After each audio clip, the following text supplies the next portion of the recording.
I think that the very best time to forgive is before we're ever offended.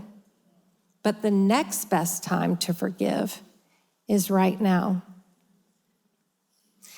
You know, I started doing these things as I was working on forgiveness because I really had reduced my life down to the limitations of living hurt.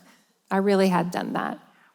I don't know if you can just check your heart and see, are there places where I've limited myself because of the hurt that I've endured, right? And so I started doing these things called rebellious acts of resilience. And what a rebellious act of resilience. First of all, I love the word rebellious because I'm such a rule follower that it kind of feels good to say I'm doing something rebellious, honestly. But what a rebellious act of forgiveness is for me to start listening to the I can'ts and I don'ts in my vocabulary.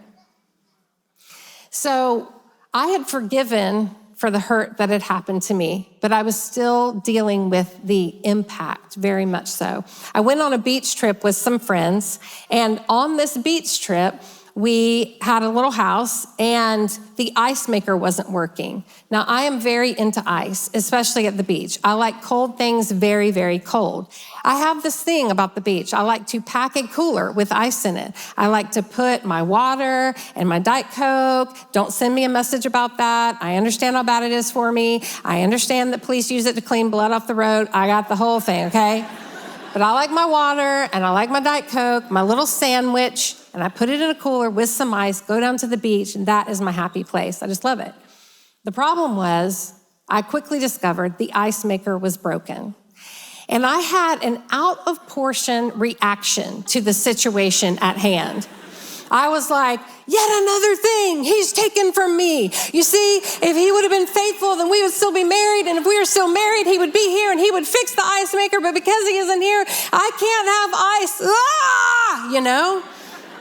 And I'm like, it's ice, Lisa. Like, it's ice, right? But boy, did it flood me with, I can't. That's reducing your life down to the limitations of living hurt.